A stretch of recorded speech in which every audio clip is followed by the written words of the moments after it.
Hey everyone, and welcome to WDIM News. My name is Eric, and today I'll be looking ahead and giving you my 10 most anticipated films of 2024. Now, there is a chance that one or more of these movies will still have their release dates affected by the writers and actors strike of 2023, but I still think that all these films will be released in 2024 before the end of the year. 2023 was kind of an off year at the theaters because of the strikes, but there were still a lot of good movies that were released. In fact, next week, I'll be releasing a video of my 10 favorite films of 2023, so be sure to look out for that. But today, we are looking at 2024 and what could be a very big year at the movies with a lot of blockbusters and other highly anticipated movies on the schedule. I decided to list these films by their current release date and not by which I want to see most, but there are time codes in the description below if you would like to jump around and learn about any specific films. So the first movie I'm going to talk about is Dune Part 2, which is scheduled to be released on March 1st. This is the sequel to the remake that was released a few years ago that was not as popular as people expected it to be, but I think that the hangover from the pandemic still had a lot to do with people not wanting to go out to the theater to watch this movie. I saw it. I thought it was pretty good. I never really liked the original Dune film that was released 100 years ago or whatever it was in the 80s. I always thought that I was kind of like on the outside looking in with that movie because obviously I'm a huge sci-fi fan and all my friends were sci-fi fans and they all liked Dune. And it was like I didn't understand what everybody else understood that was good about this movie. I never really liked it. I couldn't even make it all the way through it, the whole movie, until I was much older because I thought it was just very slow moving. But the remake I really liked. It's a gorgeous movie. There's a phenomenal cast attached to this movie. And they even added some actors in the sequel that are just as amazing. So I'm actually pretty psyched for the sequel. I didn't think I was going to be, but now that it's getting closer and the trailer's been released, I am looking forward to watching this movie. This movie will star Timothée Chalamet, Zendaya, Rebecca Ferguson, and Josh Brolin, all returning from the first movie. I really liked Rebecca Ferguson in the first movie. I don't think enough people talked about her. I've seen her in other stuff like the Mission Impossible movies, but I just thought she was awesome. I really liked her character. I like Timothée Chalamet in like small doses. I don't know if I'm going to like Wonka. I'm probably going to see it because my kids are going to want to see it. Austin Butler, Florence Pugh, and Christopher Walken have also been added to the cast of this movie, and they all look like they're playing very important roles. The trailer that was released for this movie is really awesome. I will link it below. Any movies that have trailers out, I will link the trailers in the description below as well if you want to check them out. So if you don't know anything about this movie, check it out. Definitely, if you like the first one, I think you'll like this one. And yeah, I'm excited for it. I think this is going to be a good movie. I think this will be like the first big movie of 2024. I will definitely go see it at the theaters. It's one of those movies that you really want to see at the theaters. That's kind of going to be a theme with all these movies, is that they're bigger movies that you definitely want to see at the theaters and you don't want to just see on streaming. And Dune Part 2 definitely falls into the same category. So yeah, I'm very excited to see Dune Part 2. And if you are too, make sure that you're subscribed because I'll be covering that movie when it comes out on March 1st. So the next movie I want to talk about is the sequel to the Ghostbusters movie, and that is Ghostbusters Frozen Empire. Now, I say sequel, so this is basically a sequel to Ghostbusters Afterlife, which is a movie that was released a few years ago, which of course continues the story of the original Ghostbusters. Now, I don't know if it's said for sure if these movies do follow or they ignore Ghostbusters 2. I know they ignore the Ghostbusters that came out that was the all-female cast, but I think that they also ignore Ghostbusters 2. I'm not 100% sure on that. But anyway, so in Ghostbusters Frozen Empire, the Spangler family decide to leave Somerville, Oklahoma, and go back to where it all started, the iconic New York City firehouse, and help the original Ghostbusters, who developed a top-secret research lab to take busting ghosts to the next level. But when the discovery of an ancient artifact unleashes a mysterious and evil force known as the Death Chill, Ghostbusters new and old must join forces to protect their home and save the world from a deadly and unpredictable fate that unknowingly could affect Earth's history with a second ice age. This movie is from a story written by Jason Reitman. He is the son of Ivan Reitman. Ivan Reitman is the creator of the original Ghostbusters. And Jason Reitman also wrote and directed Ghostbusters Afterlife. He is not directing this movie.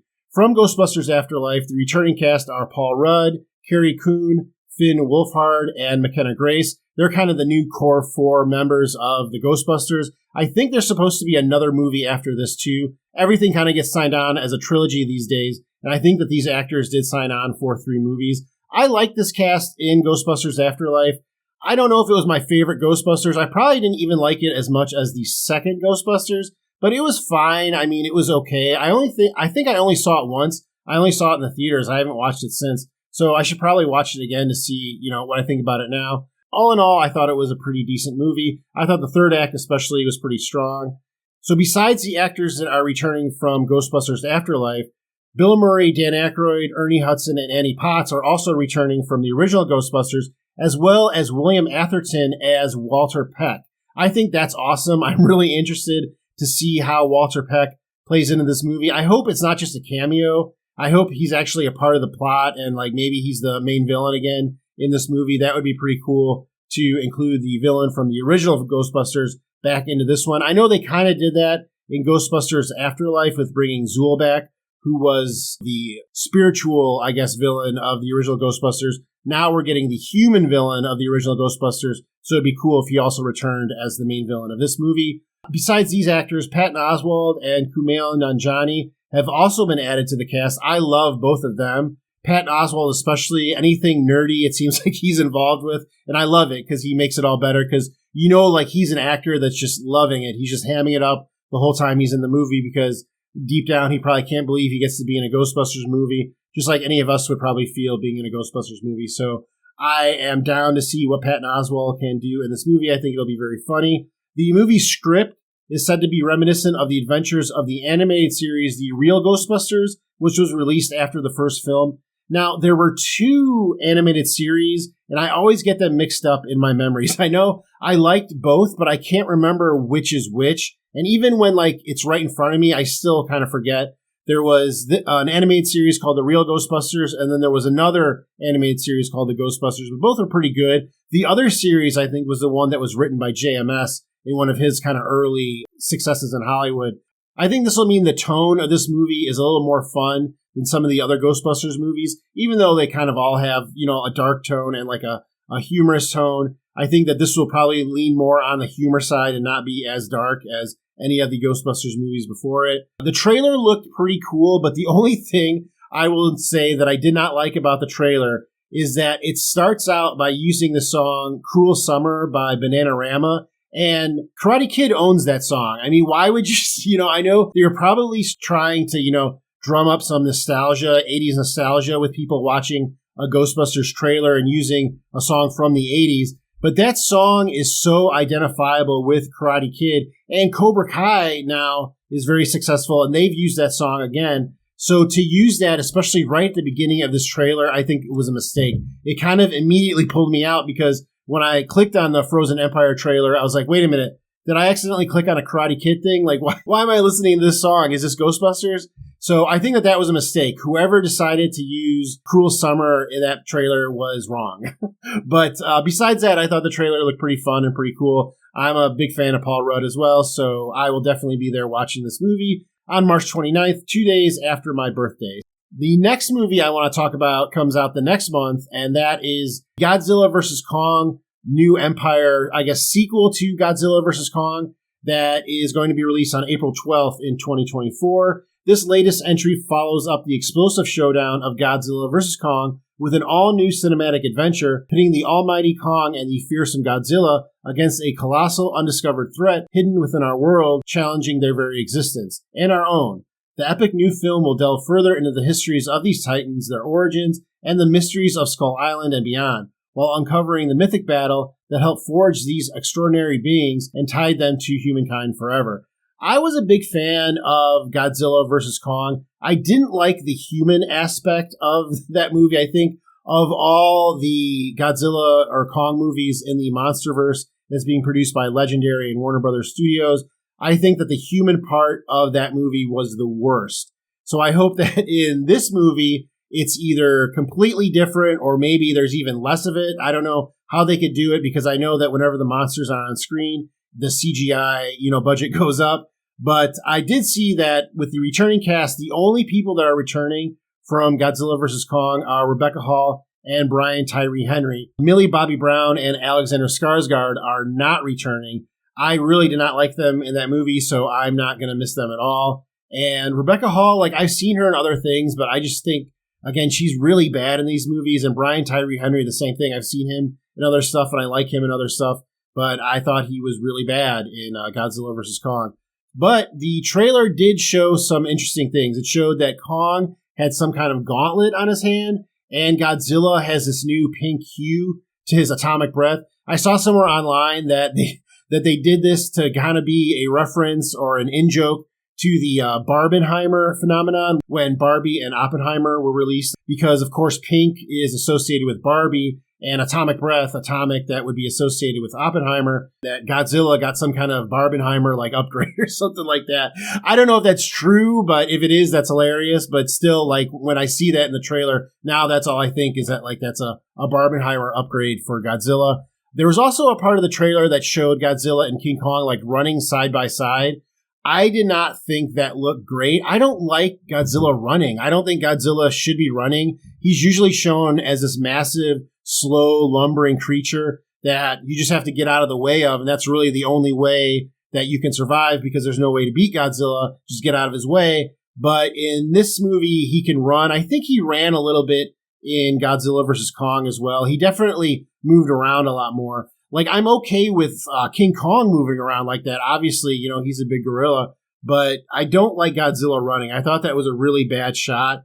So when I look at this trailer and this movie, I think that it either could be really fun, like most of Godzilla vs. Kong, but it also could be a cash grab for, merchandise and more people that want to see this movie, because the filmmakers of Godzilla vs. Kong were actually surprised by the success of the first film. If you don't remember, that was released also around the end of the pandemic, and I believe that it was released in the theaters and on HBO Max at the same time, and it was still popular in the theaters. So when that happened, they were like, oh, we got to make another movie. And they're like, really?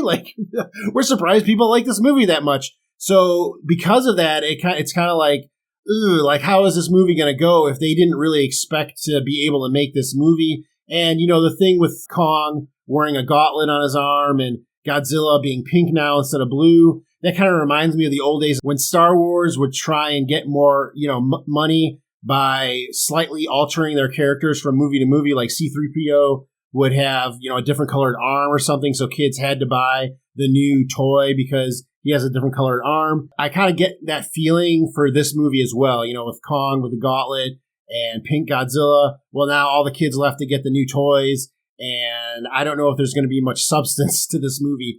I don't think there has to be. I mean, this is a monster movie, but I will say that the Monarch Legacy of Monsters series that's on Apple right now is really good, and that is balancing a really good human story with some pretty cool monster scenes. So these two things are supposed to exist in the same universe, but the tone just feels so much different that it almost feels separate. Speaking of separate, we had that movie that was just released, Godzilla -1, that was a huge surprise hit. That was released by Toho, so that's a totally different thing. That's not any way connected to Godzilla vs. Kong, besides the fact that the characters all come from the same place. But that movie was a huge hit too. By the way, I did a review of Godzilla -1 that I released last week that I will put a link to if you would like to check that out. You should check it out. I thought that was a really good movie. It's no spoilers too, so if you haven't seen Godzilla -1 yet, you can still watch the review. But anyway, my point is that they can do movies that have a lot of heart, that have a story that follows human beings that is actually fun to watch, and it's also fun to watch all these monsters fight each other. So I hope that Godzilla vs. Kong 2 brings some of that to the table, and it's not just a stupid cash grab and have silly fights, because from the trailer, it looks like the bad guys come from the Hollow Earth and they may be other apes, which to me is not as interesting either. I like where they keep coming up with these weird monsters that, are part crab, part spider, I really like that kind of stuff. So I hope it's more of that and it's not just a cash grab, but I will definitely be seeing it in the theaters and I can't wait for it to come out. The next film that I'm excited for is a sequel. Again, it is Rebel Moon Part 2, The Scargiver, and that will be released on April 19th, 2024. Now, you're probably saying to yourself, wait a minute, Rebel Moon Part 2, Rebel Moon Part 1 hasn't come out yet. How can you already have a sequel? Well, actually, when they filmed this movie, it was going to be one movie, and they didn't split it into two because of so much content. So Part 1 will be released on December 15th, and I will be covering that on this channel. And then the sequel will be followed up in a few months on April 19th. I don't know if this is going to go straight to Netflix or if this will be given a limited theater release like part 1 is. I think the success of part 1 will probably have a lot to do with that. If part 1 is successful, then part 2 will get a full release. If it's not, then part 2 might just end up on Netflix. But I think it's going to be really huge. I think that this might be the next big thing. It looks amazing, and I've been excited for this for a long time. So the synopsis for this is, in a universe controlled by the corrupt government of the Mother World, the moon of Vent is threatened by the forces of the Imperium, the army of the Mother World, controlled by Regent Ballesteros. Cora, a former member of the Imperium who seeks redemption for her past in the leadership of the oppressive government, tasks herself to recruit warriors from across the galaxy to make a stand against the Motherworld's forces before they return to the planet. This movie is written and directed by Zack Snyder, and this story was something that he created at a very young age and has been trying to make it for years and years. In fact, it was almost a Star Wars film before Disney acquired Lucasfilm.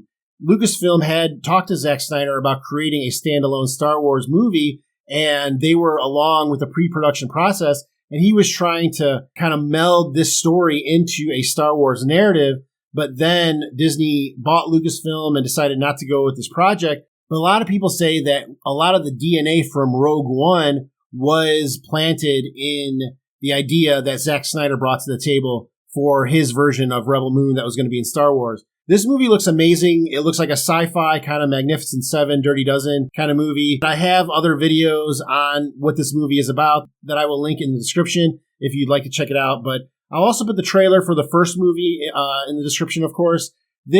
I'm really excited for this. If I had to make this list by what movie I was most excited for, this movie would probably be the top one, because I do think that this could be the next big thing. It stars Sofia Boutella as the lead, and then it has a large cast of interesting characters, including a robot voiced by Anthony Hopkins. So again, I feel like I've talked about this movie a lot on my channel, so I'm not going to spend a lot of time on it here, but I am very excited for it. I'm going to be covering it extensively on my channel, and I do think that this could be the next big thing in sci-fi and maybe pop culture in general. Definitely look out for these movies, and again, I'll put the trailer in the description below if you want to check it out. But this would be my most anticipated movie of 2024. The next film I'd like to discuss is coming out on May 24th. In fact, the next two movies I'm going to talk about are on the same day, which again means probably one of these will shift, but I do think both will be released at some point in 2024. They'll just be moved a couple of weeks. But the first movie is Furiosa, a Mad Max Saga. This is the prequel to the 2015 Mad Max Fury Road film that starred Tom Hardy and Charlize Theron. And this will follow Charlize Theron's character, Furiosa, who is being played by Anna Taylor-Joy.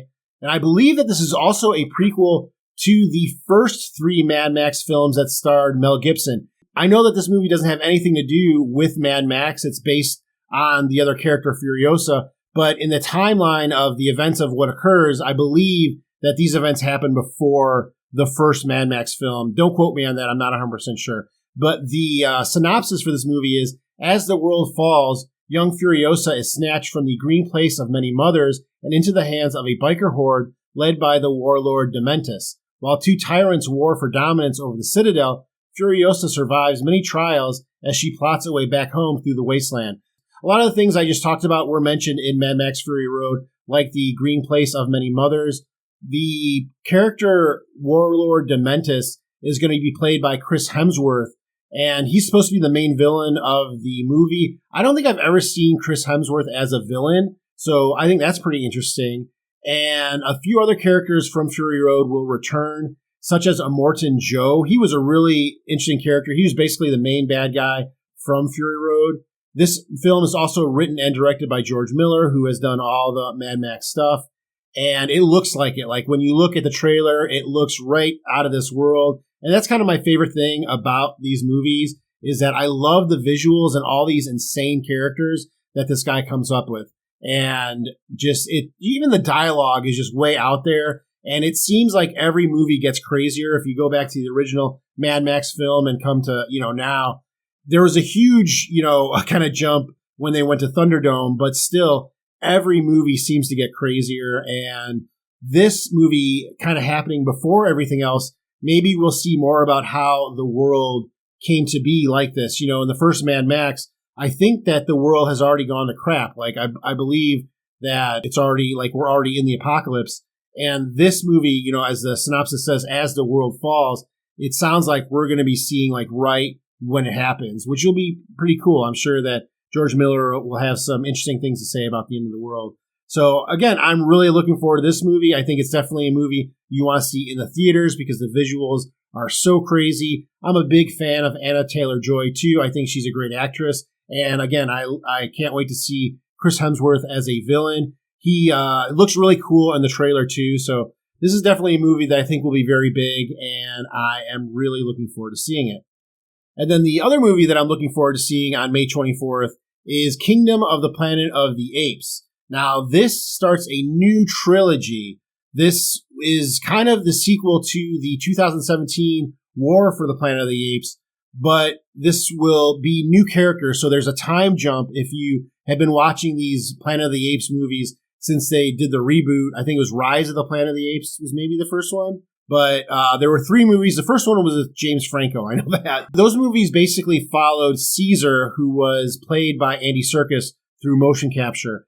And he will not be in these movies. This will follow a new chimpanzee who's played by actor Owen Teague, who I know from the Stand remake, but I know he's done some other stuff. He was also in the It remake as well. I think he's a really good actor, and I'm really interested to see how he plays like motion capture in this movie. I was a huge fan of Caesar and Andy Serkis, so I'm kind of worried that him missing from these movies, or this movie in particular, will be felt hard.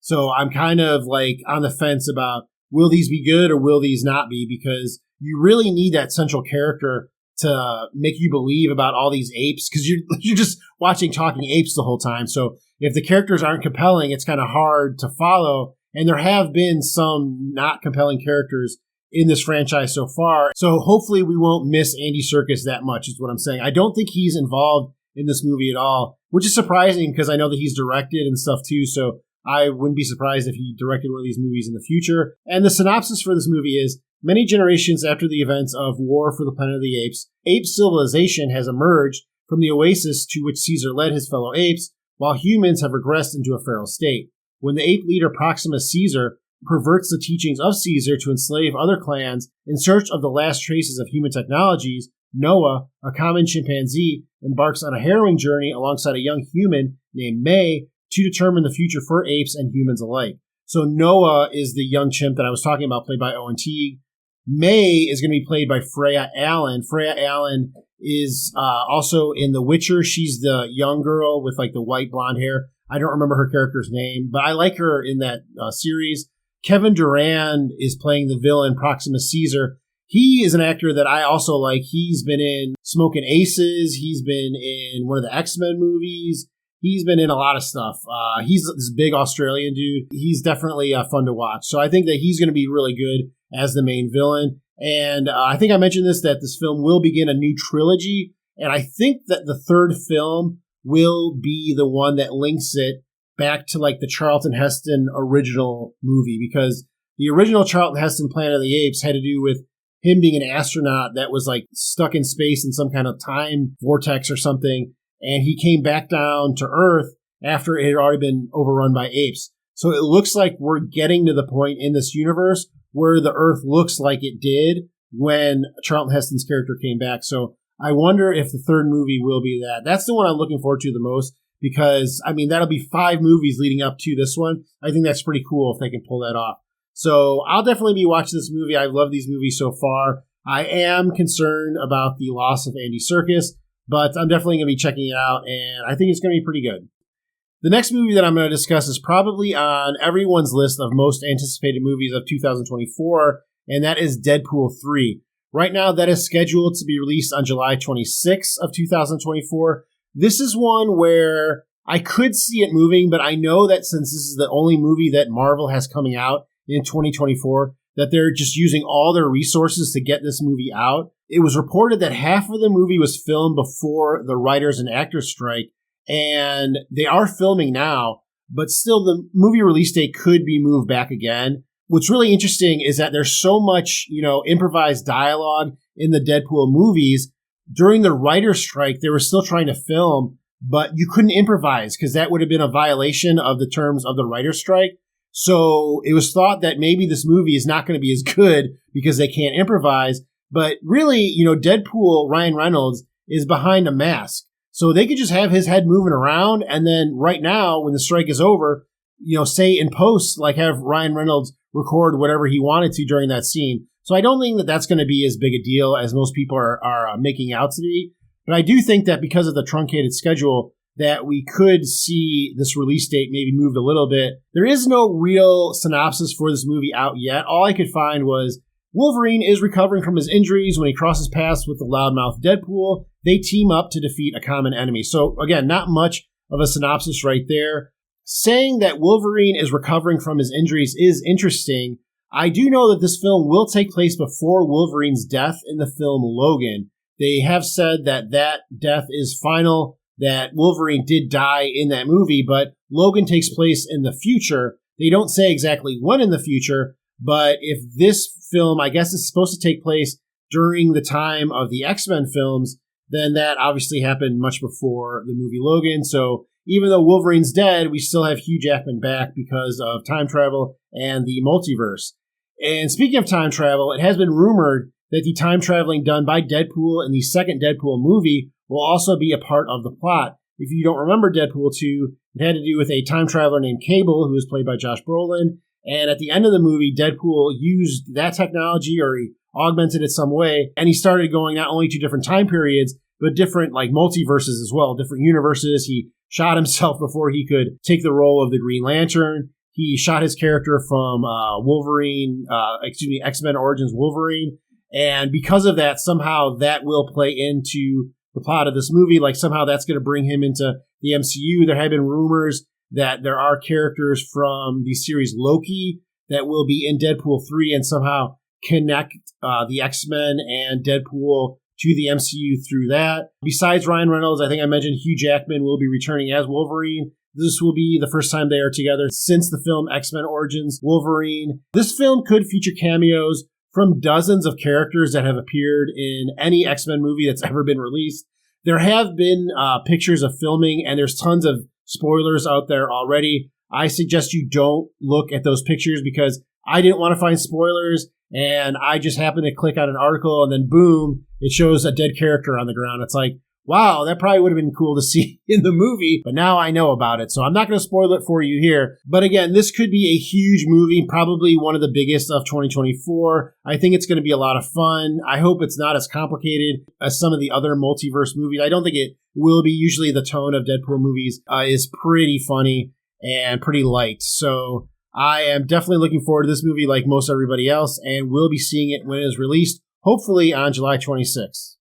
This next film is probably not on as many people's 2024 list of most anticipated movies, but I do think it's going to be big, and that is the movie Borderlands. Borderlands is a long-running video game franchise that is amazing. I've been a fan of that video game franchise since it was first released in 2009, and I am so psyched for this movie because besides it being about Borderlands, the cast is amazing. So the synopsis is as follows. Lilith, an infamous outlaw with a mysterious past, reluctantly returns to her home planet of Pandora to find the missing daughter of the universe's most powerful SOB, Atlas. Lilith forms an alliance with an unexpected team. Roland, a former elite mercenary, now desperate for redemption. Tiny Tina, a feral preteen demolitionist.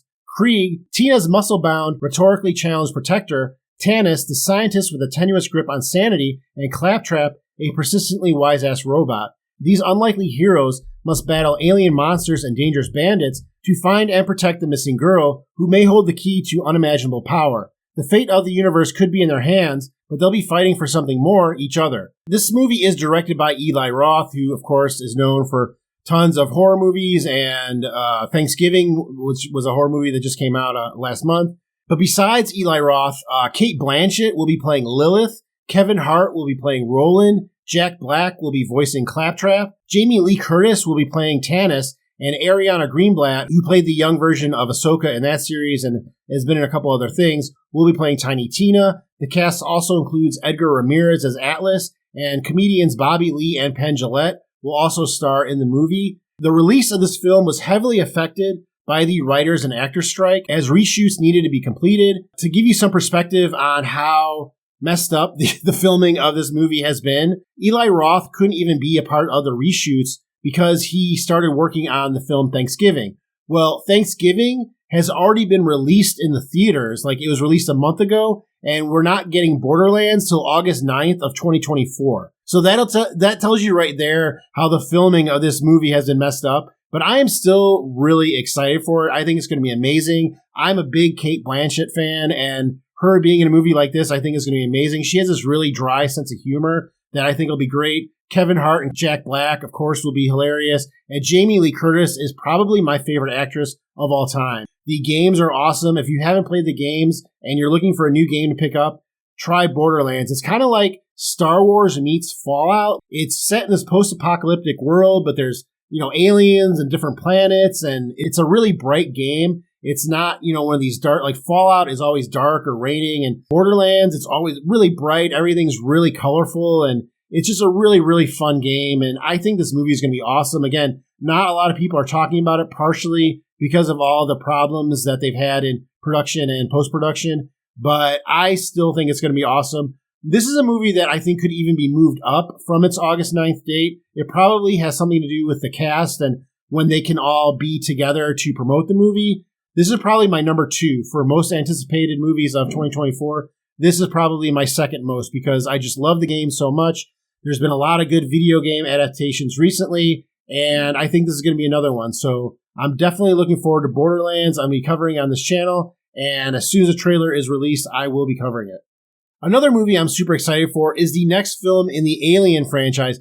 Now, this movie technically doesn't have a title. A lot of people are calling it Alien Romulus, but I could not confirm that that is the title of this movie. So it could be Alien Romulus, but it could be something else. But either way, this movie is going to get released on August 16th, 2024, and it will be released in the theaters. At first, this was going to be released just on Hulu, but since then, they decided to give it a wider release. The only synopsis that's out there right now is that this movie will follow a group of young people on a distant world who find themselves in a confrontation with the most terrifying life form in the universe. Alien Romulus is a standalone story in the Alien franchise that doesn't heavily rely on previous entries, offering a potential return to the claustrophobic horror of the franchise's roots.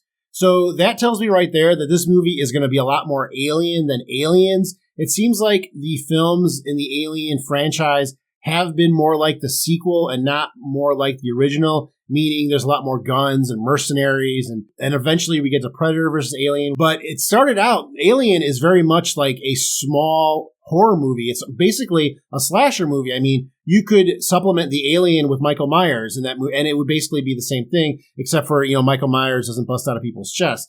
But having said that, I do think that this is a good idea. The fact that it's a standalone story is a little interesting because it has said that the events of this movie take place between the movies Alien and Aliens. And I'm just wondering why they have to make that distinction if this is a standalone story. If this doesn't have anything to do with those movies, why does it need to be placed in between them? I don't know. Maybe it's just so the audience knows this is also in the future. But it doesn't sound like this is going to take place on Earth or have anything to do with Ripley or anything like that. So this is just going to be a different kind of thing that happens on a different world and follows a bunch of young people. The cast is all like young people. The only actor that I'd even seen in anything was an actress named Kylie Spaney, who was in the Pacific Rim sequel. Besides that, I didn't recognize anybody else in the cast. And again, that kind of harkens back to the fact that this might just be like a slasher movie where you have these disposable characters that don't last very long. The film is directed and written by Fede Alvarez.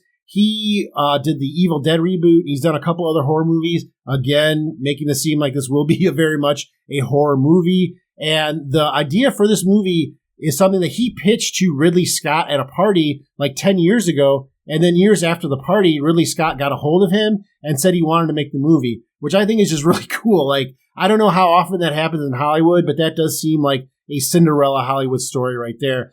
Now, also in 2024, there is a series based in the Alien universe that will be released on Hulu. It's unknown how close these two projects will be to one another.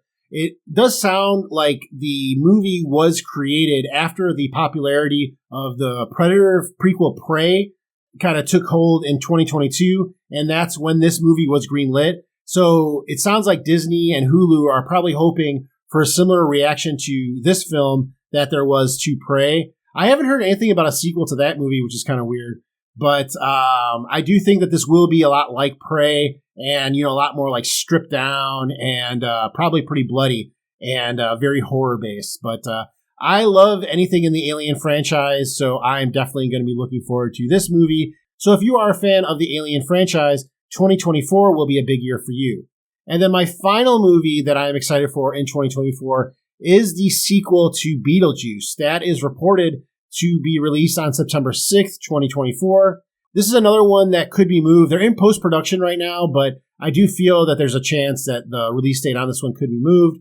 Michael Keaton, Winona Ryder, and Catherine O'Hara are all returning from the original movie, with Willem Dafoe, Justin Theroux, Jenna Ortega, and Monica Bellucci being added to the cast. Ortega is playing Lydia's daughter, and Monica Bellucci is playing the Mrs. Beetlejuice. So those two characters should be interesting. Willem Dafoe, I guess, is playing some kind of investigator or something, and no word on who Justin Theroux is playing. But I'm a huge fan of Beetlejuice. I can't believe they're actually making a sequel to this. This is written by someone else, but it is directed by Tim Burton after directing the first one. And this is, of course, a sequel to the 1998 film that also starred Gina Davis, Alec Baldwin, and Jeffrey Jones. I'm not sure if they're going to mention Gina Davis and Alec Baldwin's characters in this movie. Jeffrey Jones, he has had some problems with the law outside of Hollywood. So if you want to look at what happened to Jeffrey Jones, you can Google it. But I have a pretty good idea of why he was not invited back for this movie, and it probably had nothing to do with this character. The filming for this movie actually completed recently in November of 2023, but because of that, I do think that there's a chance that it could be pushed out of their September 6th date, but I do still think that it will be released in 2024. They may, I think, push this to a Christmas release. That's basically what I'm getting at. September 6th is kind of a weird place. That's Labor Day, but I think that Beetlejuice 2 might do better in the Christmas season because that's where more people go to see movies. So I'm guessing that this is going to get moved to the end of the year, but I'm really looking forward to this. One of the things I'm most looking forward to is to see, with how developments in technology have gone, will this still be using practical effects or CGI? One of the best parts about the original movie was the effects and how crazy and out there they are. So I wonder if they're going to be able to duplicate that in this movie. I think that'll be difficult to get that same aesthetic and to get that same feel. But I love that Michael Keaton, Winona Ryder, and Catherine O'Hara are all coming back. But I'm definitely looking forward to this. This will be a movie that I get to see with my daughter. She's already seen the original Beetlejuice. I actually showed it to my son, too, who's only 6 years old. I don't think he was that damaged by it. The only part he didn't like was when Beetlejuice turned into a snake. He kind of turned to me and he was like, ugh! I was like, it's okay. It's a movie. You're fine. But so maybe I'll be able to take my 6-year-old to see that movie. So it'll be a family affair. Well, that is my list of 10 movies that I can't wait to see in 2024. But let me know in the comments which movies you are most excited for and if I left any off my list. That is all I have today, but thank you once again for joining me. Don't forget to hit that like button before you go, and I will see you next time on What Did I Miss?